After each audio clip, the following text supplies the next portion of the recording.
Alors on va voir notre deuxième visuel. En fait, là, nous allons représenter les ventes par pays et par année. Alors, donc il s'agit de créer un deuxième visuel. Alors, au second visuel et au suivant, je ne vais pas aller recréer un autre tableau croisé dynamique parce que dans un tableau de bord, pour que les éléments réagissent au même filtre, il faut qu'ils partagent le même cache. Et pour ce faire, il faut soit créer une copie de ce tableau croisé dynamique et modifier ces éléments pour répondre aux besoins, ou créer une copie de cette feuille en dupliquant la feuille. Donc je vais procéder plutôt à la deuxième option qui est plus simple.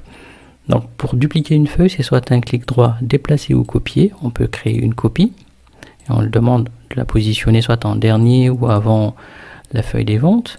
Sinon, il y a une autre technique, c'est qu'en fait, on maintient la touche CTRL enfoncée et on déplace l'onglet dans la direction où on souhaite créer la copie, sans relâcher la touche CTRL. Donc j'enfonce CTRL, je glisse vers la droite, vous voyez qu'il y a un petit symbole de plus. Quand je lâche la souris, je lâche pas CTRL, je lâche la souris, ça me crée une copie. Donc là, ce sont nos ventes par pays. Donc bien sûr, ici, il faudra en fait déjà qu'il n'y ait pas les agents dedans, c'est les pays, voilà. Et par période, donc par année. Donc j'ai besoin aussi des années, voilà. On va regarder ce que ça donne et s'il y a lieu de faire des changements, on le fera. Donc pour voir ce que ça donne, visuellement, il faut créer un graphique. Donc sur ce tableau croisé dynamique, je vais insérer un graphique croisé dynamique. La famille de graphique qui permet de simuler une évolution dans le temps, donc de visualiser une évolution d'une valeur dans le temps, c'est les courbes. Courbe avec point ou pas, tout dépend de la représentation qu'on veut. Donc là, c'est vraiment pour marquer le point de l'axe des abscisses, et là, c'est pas de point. Donc je prends celui-là avec point, je fais OK. Je veux pas que les utilisateurs puissent changer, filtrer dans le graphique, donc dès l'entrée de jeu, j'enlève donc tous les boutons. Voilà. La légende ici, pour l'instant, on va la laisser. On va déjà essayer de voir est-ce que le graphique est lisible. Si on lisse là, c'est un peu difficile. Donc, en fait, on voit simplement qu'au Brésil, nous avons cette évolution-là. Voilà. Par contre, juste après, c'est un autre pays. Donc, en fait, il n'y a pas de corrélation entre ces deux éléments-là. Cette lecture n'est pas bonne. Pour changer le sens de lecture, on peut intervertir les éléments qui sont dans l'axe des abscisses. Donc ici, vous remarquez, donc au niveau des axes, c'est d'abord les pays, puis les années, et donc c'est le même ordre qui est là. Donc pays et résumé par année. Je les inverse, donc on aura d'abord les années, et dans l'année, on a les valeurs des ventes de chaque pays. Ça n'a pas de sens non plus, ça ne veut pas dire que c'est la même valeur de la Russie qui a évolué par rapport à une période. Donc ici, sur les séries, en fait les courbes, si on veut dissocier les ventes de chaque pays, il faut les mettre dans la zone des séries pour que les ventes de chaque pays représentent une courbe à part entière. Voilà. Donc ici, j'ai ma légende qui me permet de savoir de quel pays il s'agit, et puis bon, j'ai les tracés en fait qui représentent les valeurs. Très bien. S'il y a besoin de l'améliorer, on pourra. Donc je vais le déplacer. Donc pour ça, je vais le couper, voilà.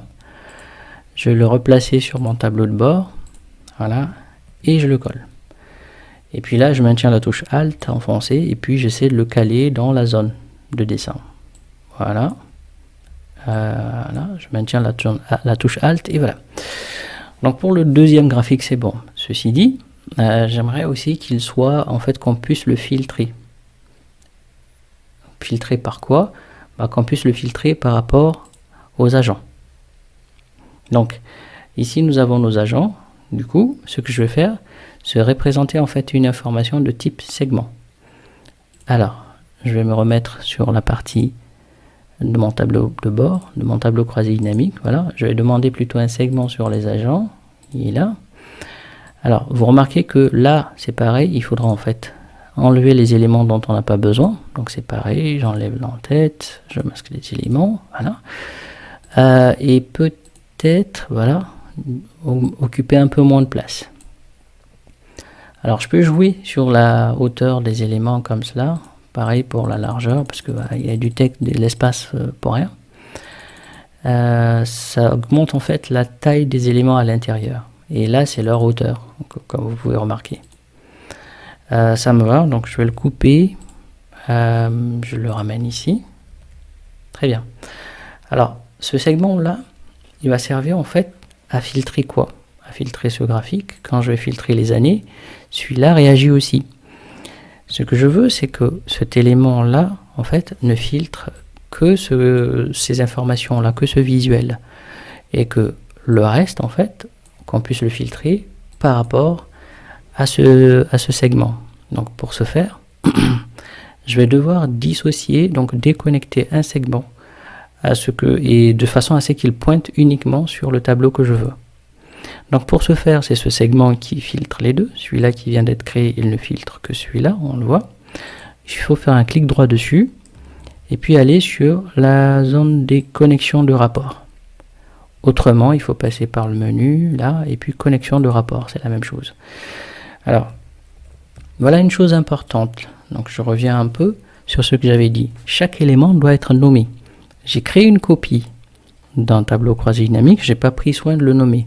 Vous voyez, donc les tableaux portent les mêmes noms. Impossible à ce niveau de pouvoir en fait facilement savoir quel tableau croisé dynamique on est en train de déconnecter. Alors, je vais retourner, faire les choses proprement. Donc ce tableau croisé dynamique, on va le renommer. Donc ça c'est vente par pays. Voilà. Donc ce segment, on va passer cette fois par le clic droit et on va déconnecter donc la vente par pays. Voilà, et OK. Donc désormais, quand je filtre, celui-là ne réagit plus. Voilà, je reprends tout. Alors ici, pareillement, si je veux qu'il filtre le graphe de gauche, à ce moment-là, ben c'est pareil, il faudra que je fasse connexion et vous allez remarquer qu'il y a la case précédente qui est décochée. Donc, un segment peut se connecter à un tableau croisé dynamique si ce dernier est une copie du précédent ou une copie de la feuille du précédent.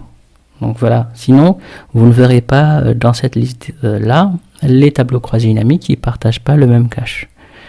Alors, donc là j'ai ce que je veux. Par contre, la disposition de mon segment n'est pas optimale, on reviendra dessus. En attendant, ce que je vais faire, je vais essayer déjà de le mettre de cette manière-là. J'ai plus de largeur que de hauteur, donc j'augmente le nombre de colonnes. Ça a l'air d'aller. Voilà, on a une dizaine. On va mettre un chiffre impair pour que ça reste. Voilà, on a 10. Voilà, on en a 10 et donc je vais ajuster cela et pour que ça tienne dedans et on reviendra dessus. Voilà, donc j'ai mon segment là.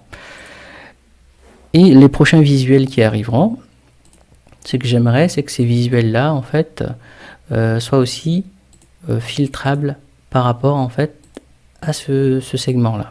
Alors, donc, comme j'ai filtré précédemment avec le segment, ça veut dire que le filtre, ici, c'est appliqué au tableau croisé dynamique.